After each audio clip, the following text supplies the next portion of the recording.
Mga karaniwang katawagan sa mga maliliit na nilalang na hindi nakikita ng mga karaniwang tao. Ang mga ito ay naninirahan sa gubat, puno, punso o mga luma at malalaking tirahan na matatagpuan sa mga probinsya. Bago ka lang ba sa channel na ito? Kung oo, mag-subscribe ka na at hit ang notification bell para updated ka sa mga bagong video. Every week, nag-upload kami ng iba't ibang video na siguradong kapupulutan mo ng kaalaman dito sa mundo na ating ginagalawan. Ang duwende daw ay nagpapakita sa mga iilang tao lang kapag ikaw ay kanilang nagustuhan. Ayon sa mga nakakakita, sila ay nakikipaglaro. Dinadala ng duwende ang mga taong kanyang kinakaibigan sa kanilang lugar. Sa mga karaniwang kwento na nagpasalin-salin sa bawat henerasyon, ang kanilang lugar ay isang paraiso na di inaakala ng mga tao na may ganito. Puno ng ginto ang kanilang kaharian. Sila ay mahilig magkolekta ng mga iba't ibang bagay. May kasabihan ang mga matatanda na kapag may nawala na bagay sa iyong bahay, ito daw ay kinuha ng duwende, na kahit hanapin mo ay hindi makikita, at kapag napagpasyahan mong huminto sa paghahanap, saka na ito lalabas sa isang lugar na parang walang nangyari.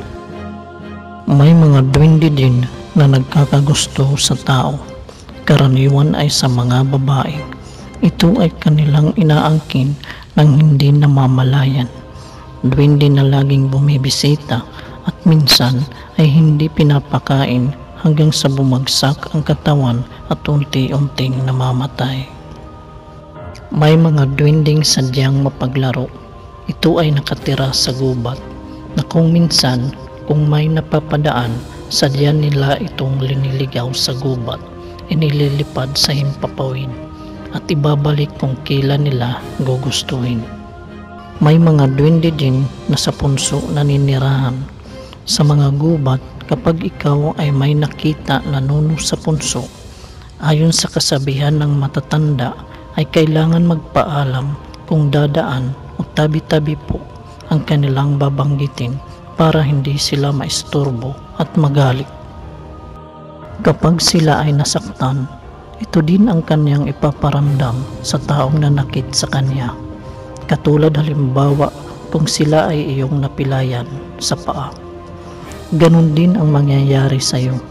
Kung sila ay tinamaan mo ng bato sa muka, ikaw din ay magkakaroon ng mga pasa sa iyong muka. Ibabalik nila at ipaparamdam sa iyo kung ano ang ginawa mo sa kanila. Mahilig din sila makipaglaro at magpakita sa mga bata. Kung minsan ay nakikita natin sila na mag-isang nagsasalita, ito daw ay sinasabing may kausap na duwende. May masasamang duwende at mayroon ding mabubuti. Ang mga pinaniniwalaang masamang duwende na nakatira sa bahay ay pinapaalis sa pamamagitan ng ritual na ginagawa ng isang albularyo. At ang mabuting duwende na nanahanan sa bahay ay kanilang hinahayaan na lang. Bukod sa duwendeng itim at puti, mayroon pang iba't ibang uri ng mga duwende. Ayon sa aking nakapanayam, kung saan siya ay may third eye at sinabi niya sa akin na siya ay nakakakita na ng duwende. Ayon sa kanya, ang itim na duwende ang mabait, kabaliktaran ng mga sinasabi ng ibang tao. Ang pulang duwende ang pinakamasama sa lahat ng uri. Duwendeng puti naman ang mapaglaro at tuso. At ang isa pang kulay ng duwende ay berde, kung saan ito ay mahilig makipaglaro sa mga bata ngunit mailap at medyo mahiyain at kailangan suyuin. Tunghayan naman natin ang iba't ibang kulay ng duwende at ugali nila. Unahin natin ang duwendeng itim.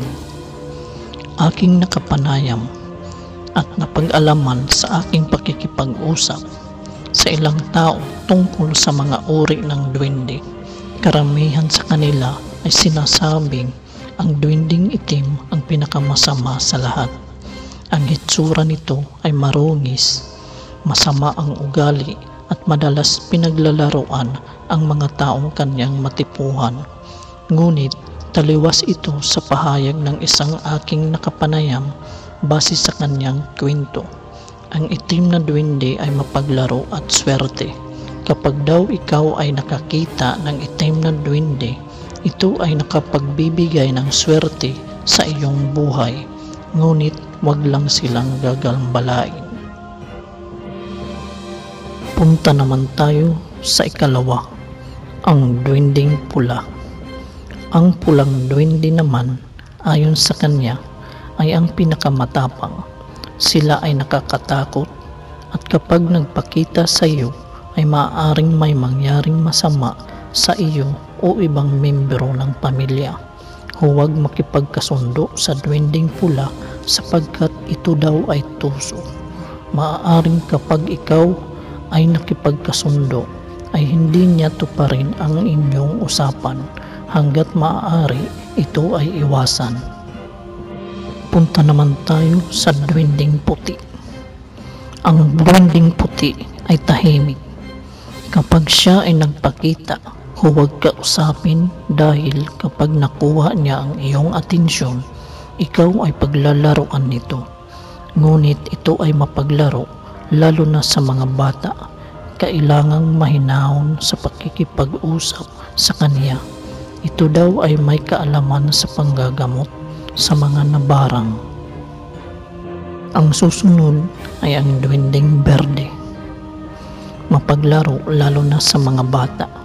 Sinasabing ito ay swerte sa sugal.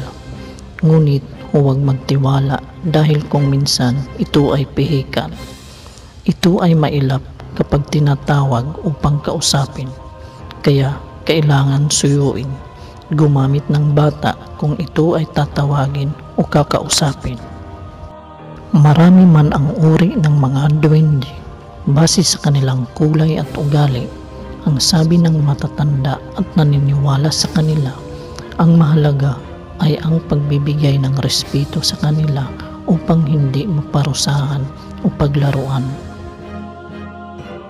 Katulad natin, kailangan din nila ang respeto mula sa atin. Kaya maging magiliw at magbigay respeto sa kung anumang nananahanan sa inyong tahanan. Nuno sa punso, tabi-tabi po.